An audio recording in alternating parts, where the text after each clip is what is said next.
One of the most common feature requests for 7 Days to Die you'll ever see is vehicles with mounted weapons. Now, that's never going to happen in the vanilla game, we just know the devs aren't going to do that. But a mod does have you covered. This is Zilox's vehicle pack. It has a solar powered helicopter, a Cessna plane, the Jeep Gladiator, an off-road buggy, the Tiger Jeep with a working machine gun, the APC with a working rocket launcher, and the Apache helicopter with working missile pods. Let's jump into this video and see what these vehicles are all about. Let's start with the Tiger Jeep. The Tiger Jeep is unlocked by Grease Monkey rank 5 or by finding the schematics. It has a mounted turret. If you want the turret to work, you're going to need to have the 7.62 ammo in your inventory, not the truck's. You can actually disable the turret if the laser is too distracting for you by pressing Ctrl and 1 at the same time. Overall, it's pretty similar to the 4x4, but with that extra turret. It also has 4 unique mods which can be added: a burst fire mod, a full auto mod, an incendiary ammo mod, and a shock ammo mod. Now those last two will add fire and shock damage to your bullets respectively. The chassis will take a solid amount of steel, taking a base of 375 steel along with 60 mechanical parts, 37 duct tape, 60 leather and 30 electrical parts. The turret for the vehicle will cost you 49 electrical parts, 2 headlights, 75 pipes, 15 mechanical parts and 6 machine gun parts. The truck has 81 inventory slots and the machine gun does a solid amount of damage. The weapon mods for it are also very reasonably priced. But do note that the full auto mod seems to make your turret take 10 ammo per shot for some reason. I don't know if this is a bug, but I would definitely avoid it for now. It doesn't seem to be worth the cost of that ammo. The truck looks pretty nice and it will really fill that void for those of you who have been looking for a machine gun turret on your vehicles, which is genuinely one of the most long time requested features that I see in my comments, forums, tweets, everywhere. And it's in this mod.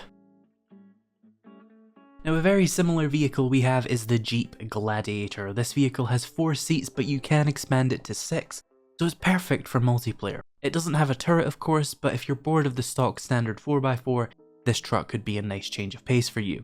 It's unlocked with Grease Monkey rank 4 or finding the schematics, and you'll need the same amount of materials as the Tiger Jeep to craft this vehicle. Another very similar vehicle in this pack is the off-road buggy, which is of course very good at traversing terrain. It's also unlocked with Grease Monkey rank 4, and you'll need the same amount of materials as the Tiger Jeep to craft this as well. But what if you want something with a little bit more firepower than a machine gun? Well, the military APC has you covered. This lets you use rockets in your inventory from the mounted turret. It uses its own kind of ammo though instead of the base game's rockets, and I think I forgot to mention this in the Tiger Jeep section, but you fire the turrets with the right mouse button. The APC has 3 types of ammo which correspond to a mod. With no mods equipped, you can use frag rockets which deal almost no block damage and are really good if you need to clear out a lot of zombies without damaging blocks. Then you can use the HE mod, which allows you to use HE rockets which do the same damage as frag rockets but they also do block damage. They're not super chaotic. And the nuke mod, which lets you fire nukes.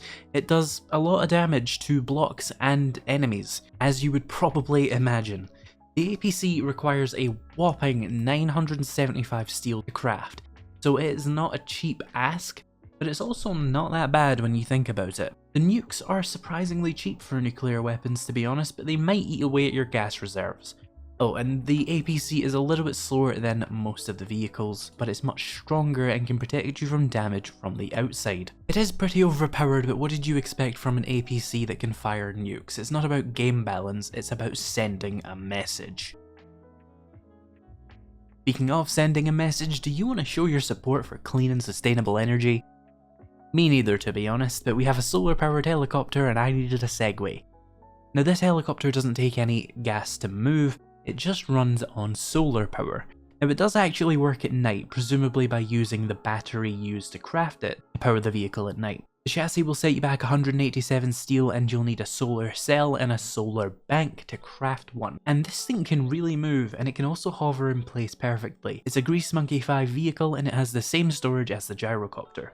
It also looks a little bit sci-fi, and if you're one of those people who really doesn't like sci-fi stuff in this game, you can choose to download each of these mods individually if you don't want a particular one of them, and just not crafting one isn't enough for you. For something a bit more grounded but equally airborne, we have the Cessna. It's a plane, it flies a bit like a gyrocopter, and it's a Grease Monkey 5 vehicle, which will also set you back 187 steel. It can move at 30 meters per second, which is much faster than anything else in this pack, and it has 66 storage slots, which is not bad for something this fast. Now then, enough games. You want the Apache. This bad boy fires missiles.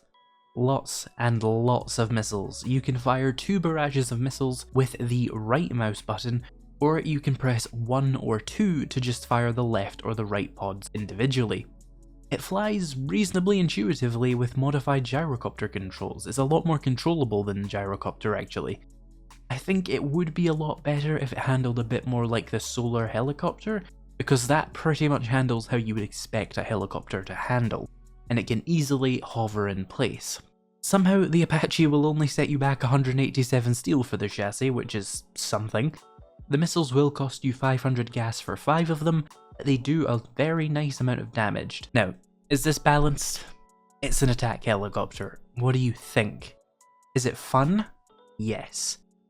Is it actually all that useful in your day-to-day 7 Days to Die gameplay? Not really. There aren't many uses for an attack helicopter in a zombie apocalypse. The zombies aren't running around driving tanks. But if you have these on a PvP server, well, that could be a lot of fun. This is another Grease Monkey 5 vehicle, by the way. I think all the vehicles in this mod are pretty cool. Some of them are quite low resolution, but honestly they don't look too out of place in this game, which already looks kind of terrible anyway. And they're more about fun than anything else. So those of you that have been waiting for vehicle mounted turrets can finally get something at least along those lines from this pack, which is linked in the description. If you enjoyed this video, be sure to hit that like button, it really does help, and of course if you want to see more videos like this, then hit that subscribe button. My Patreon is linked in the description alongside my Discord if you're interested in either of those. Speaking of my Patreon, thank you to my channel members and patrons for making this video possible, and thank you so much for watching, and I'll see you in the next video.